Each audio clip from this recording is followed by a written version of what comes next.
Welcome to the 10 Minutes Gold Mine, where every book gives you a treasure of knowledge in just 10 minutes. Introduction: Codependent No More. How to Stop Controlling Others and Start Caring for Yourself by Melody Beattie is an essential guide for those caught in the emotional web of codependency. With wisdom and compassion, Beattie outlines the necessary steps to break free from unhealthy relationships and regain a sense of autonomy, offering practical advice for individuals who often put others' needs before their own.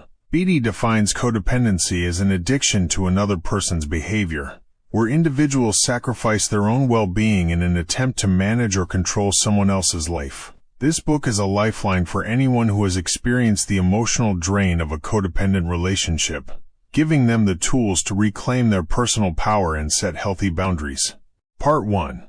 Understanding Codependency. The first part of Codependent No More lays the foundation for understanding the dynamics of codependency. Beattie emphasizes that codependency is not a single behavior, but a pattern of behaviors that develop over time. It often emerges in relationships where one person consistently takes on the role of caregiver or rescuer, while the other person may be an addict, an emotional abuser, or someone who perpetually requires support. The codependent individual frequently believes they are responsible for the other person's happiness or well-being. Beattie explains that codependent behaviors are rooted in insecurity, low self-worth, and the inability to recognize one's own needs. These behaviors manifest as a compulsive desire to fix or save others, often at the expense of one's own health and happiness. This chapter helps readers identify these patterns in their lives and begins to challenge the belief systems that keep them trapped in codependent relationships.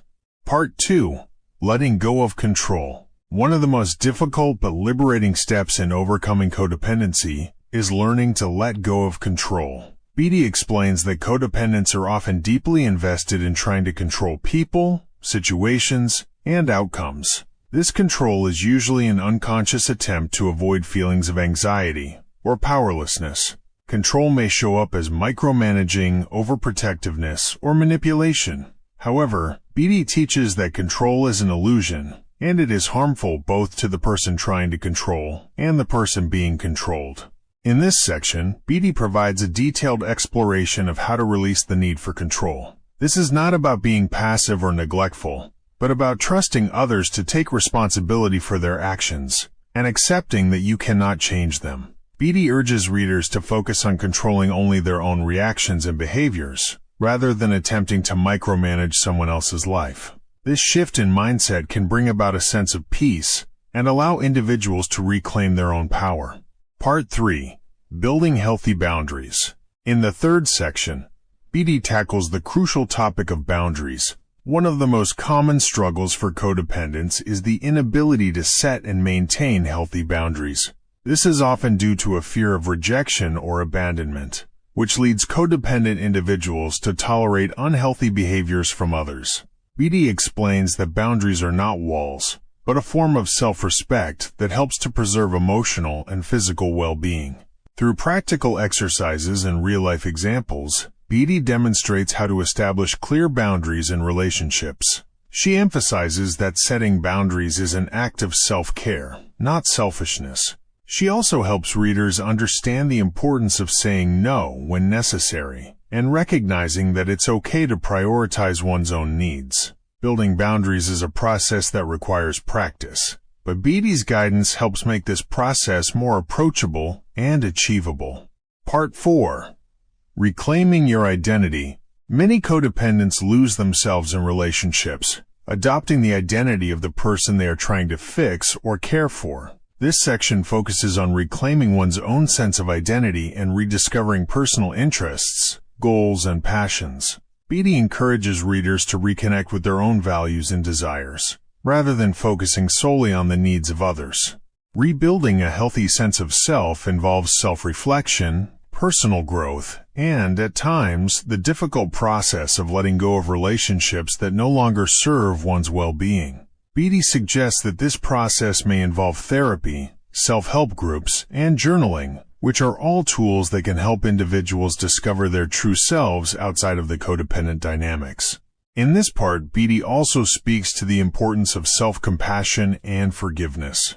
Many codependents harbor guilt for the emotional burden they feel they have caused others. Letting go of guilt and embracing self-compassion is a crucial step in healing from codependency. Part 5. Embracing emotional health. The next section of the book emphasizes the importance of emotional health. Codependents often ignore their emotions or suppress them to avoid conflict. Beattie teaches that acknowledging and processing emotions is essential for growth and healing. She stresses that feelings are not inherently bad, but rather messages that need to be understood and respected. By embracing emotional awareness, individuals can better understand their own needs and make decisions that align with their well-being. This part of the book encourages individuals to express their feelings in healthy ways, whether through talking to a therapist, journaling, or sharing with a trusted friend. Beattie also addresses the importance of seeking emotional support when needed and learning to be comfortable with vulnerability. For codependents, this can be a transformative experience, as they learn to break the cycle of suppressing their emotions for the sake of others.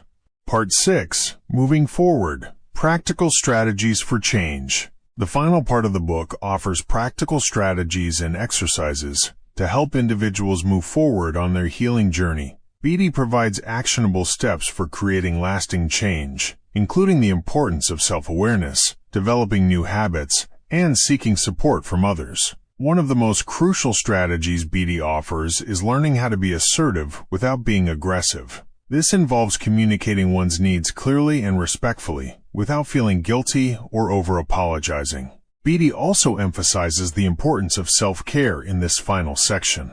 She encourages readers to nurture themselves through activities that bring them joy, relaxation, and fulfillment. This self-care is an essential part of maintaining emotional balance and ensuring that the individual does not fall back into old patterns of codependency. Additionally, Beattie encourages readers to recognize that the process of healing from codependency is ongoing. It's not a one-time fix, but a lifelong journey of growth, self-discovery, and healthy relationship building. The tools and insights Beattie provides are meant to empower individuals to create a future in which they can care for themselves first and form relationships that are based on mutual respect, love, and emotional independence. Conclusion. Breaking free from codependency. In conclusion, Codependent No More is an invaluable resource for anyone seeking to break free from codependency. Melody Beattie provides a comprehensive roadmap to reclaiming personal autonomy, setting healthy boundaries, and fostering emotional well-being. By following the principles outlined in the book, individuals can overcome the deep-seated patterns of codependency that have hindered their emotional growth and move toward healthier, more fulfilling relationships. This book offers hope and practical tools for those who feel trapped in the cycle of rescuing others or sacrificing their own needs. Beattie's compassionate guidance helps individuals understand that it is possible to break free from the patterns of codependency and lead a life that is both independent and connected to others in a healthy, supportive way. What aspect of codependency do you find most challenging to overcome? Do you have any strategies that have worked for you in breaking free from unhealthy relationship dynamics? Feel free to share your thoughts and experiences in the comments section below. That's it for today's 10 Minutes Gold Mine. If you find value in this, don't forget to like and subscribe. We upload +5 videos each day. Lastly, if you have any book in mind that you want to listen to, feel free to type the name in the comments. See you in the next one.